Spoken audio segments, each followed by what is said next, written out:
Easy biology প্রিয় শিক্ষার্থীবৃন্দ, আমরা এই মুহূর্তে কথা বলবো ছত্রাক নিয়ে একটা কুইক ডিভিশনের মাধ্যমে ছত্রাক কেন্দ্রিক যে কোনো প্রশ্নের জন্য অ্যান্সার করতে পারি এই কেন্দ্রিক একটা আলোচনা।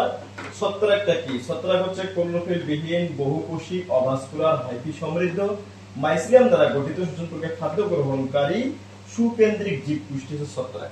এক্ষেত্রে যেটা গুরুত্বপূর্ণ পয়েন্ট, ছত্রাক অবশ্যই প্রকৃত কোষী। ছত্রাক কি? ছত্রাক প্রকৃত কোষী জীব। ছত্রাক ক্লোরোফিল বিহীন, ছত্রাক ক্লোরোফিল বিহীন অর্থাৎ ছত্রাকে ক্লোরোফিল নাই, যে কারণে সে খাদ্য প্রস্তুত করতে পারে না। এজন্য সে কি করে? সে শোষণ প্রক্রিয়ায় খাদ্য গ্রহণ করে। কি প্রক্রিয়ায়? শোষণ প্রক্রিয়ায়। যার কারণে ছত্রাক হচ্ছে প্রধানত মৃতজীবী, পরজীবী বা মিথজীবী। ছত্রাক বহুকোষী, ছত্রাক অভাস্কুলার অর্থাৎ এখানে জাইলেম ফ্লোয়েম নাই। কি নাই? জাইলেম নাই অথবা হচ্ছে ফ্লোয়েম নাই। ছত্রাকের দৈহিক গাঠনিককে হাইফি বলে অথবা একে মাইসিলিয়ামও বলা যায়। ছত্রাক কেন্দ্রিক আলোচনা। এক্ষেত্রে যেটা হচ্ছে, ছত্রাকের কোষ প্রাচীর আছে। ছত্রাকের কোষ প্রাচীর কাইটিন দ্বারা গঠিত। খুবই গুরুত্বপূর্ণ পয়েন্ট এটা। ছত্রাকের কোষ প্রাচীর কাইটিন নির্মিত বা কাইটিন দ্বারা গঠিত। যেমন আমরা জেনে থাকি শৈবালের কোষ প্রাচীর সেলুলোজ নির্মিত, তাই না? ছত্রাকের সঞ্চিত খাদ্য একটা আছে, সঞ্চিত খাদ্য, যা হলো গ্লাইকোজেন। ছত্রাকের সঞ্চিত খাদ্য কি? গ্লাইকোজেন। ঠিক আছে।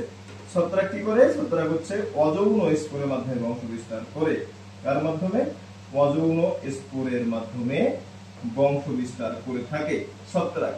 এখানে একটা গুরুত্বপূর্ণ পয়েন্ট হলো, ছত্রাক উদ্ভিদ নাকি প্রাণী? ছত্রাক উদ্ভিদ নাকি প্রাণী?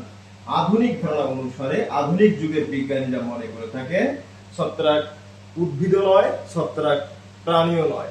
ছত্রাক বাকি সকল, ছত্রাক এবং শৈবাল উদ্ভিদ ও প্রাণীর মতোই একটা স্বতন্ত্র এবং ভিন্ন জীব গোষ্ঠী, এটাকে বোঝানো হয়ে থাকে। অর্থাৎ আমরা ছত্রাকে উদ্ভিদও বলতে পারবো না, ছত্রাকে প্রাণীও বলতে পারবো না, আমরা ছত্রাকে বলতে পারবো উদ্ভিদ, প্রাণী এবং শৈবালের মতো ভিন্ন একটা জীব গোষ্ঠী। সবচেয়ে পরিস্থিতি ছত্রাকের মধ্যে গুরুত্বপূর্ণ হলো অ্যাগারিকাস। কি নাম ছত্রাকের? অ্যাগারিকাস, যাকে বলা হয়ে থাকে মাশরুম। কি বলা হয়? এই ছত্রাকে বলা হয়ে থাকে মাশরুম। এই জাতীয় ছত্রাকে মাশরুম আমরা বলে থাকি। এর পাশাপাশি সবচেয়ে গুরুত্বপূর্ণ আরেকটা ছত্রাকের নাম হচ্ছে পেনিসিলিয়াম, যেখান থেকে বিশ্বজগতের সবচেয়ে প্রথম বা সর্বপ্রথম অ্যান্টিবায়োটিক হিসেবে পেনিসিলিন আবিষ্কার করেছিলেন বিজ্ঞানী ডক্টর আলেকজান্ডার ফ্লেমিং। এরকম ভিডিও পেতে আমাদের সঙ্গে থাকুন। আল্লাহ হাফেজ। আসসালামু আলাইকুম।